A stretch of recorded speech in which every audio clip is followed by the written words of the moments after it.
tickets, then because we know that we need to create things that belong to this ticket, we go down to the submit over here and we create the ticket first, which is going to do by default by the form by just saying create ticket, and we require the number and the problem, and then the we don't want this problem here. We do not want this problem here. So no. We don't even have to give it a ticket number, but I'm gonna give it a number for now. We just need this because the title is the problem, because we can't really get we actually, you know, we could cheat kind of, and I'll tell you what we can do to cheat, just so that you feel a little more comfortable about what we're doing. I'm gonna go back to name, back up, and I'm actually gonna delete the title, and I'm gonna tell you why in a second. And I am gonna put it, you know, somewhere up here, so I have a name and a number, but it's not gonna be called name. We're gonna go in there, we're gonna go into the fields, we're gonna go into name, and we're gonna just say it's title, even though it's not the title. It is kind of like title problem, but anyways, so it can be multi-line, okay, so that we can define what the problem is, and then underneath the oh,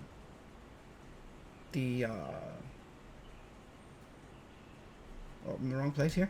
Underneath the and by the way, we don't need this here either, but we do want one thing. We want one thing here under this one.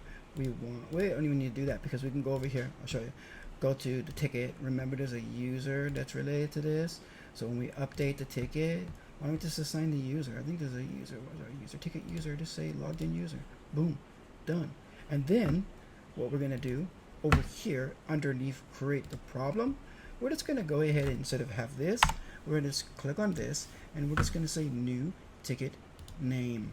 So kind of did the same thing, but I eliminated the need for having to have multiple fields up there, which is more confusing for some of you guys. It's the first time you've done it.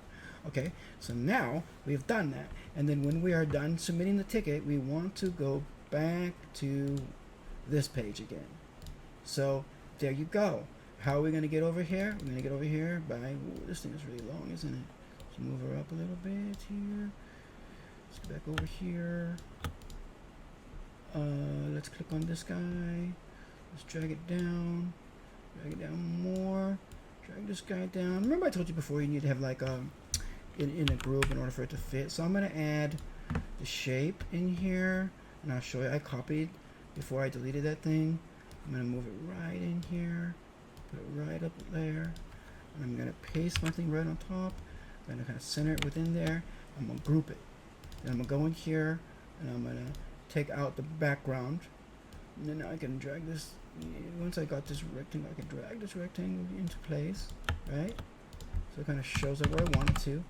And then I can also like connect it to this guy. It doesn't move around too much. Okay, whoa, what are you moving around for, dude? Okay, this is not the best way. You need to kind of, sometimes you need like that little alignment thing, but I think it's fine for this one. Okay, so this one's too far over though, as you can see. I don't like that. So double click, move it over in there. All right, so now we have our ticket thing. So we're gonna double click on this thing. Then let's say add to action, link to new ticket. And I don't like the push. So done and done and done. So once we do this, this pretty much is going to create the problem and the solution empty. You can say no solution. I have to give it a number, and it's going to show up on the list next to it when I run it. I'm going to pause it, and you're going to see that in the next video. Okay, guys, I'm back, and as you can see, I can't get the problem, can't get it right. Just let's click on a new problem. New problem, dude. New problem. Can you help? Hey guys, thanks for watching. Hopefully, you know, this is getting interesting. It's going to be interesting, and it's going to be useful for you creating your own personal app and good experience. And I will try my best to give the details so that you don't leave yourself any kind of confusion. But if you like this video and you like the other videos, please like, subscribe, suggest, share, and I'll see you in the next video. Yeah.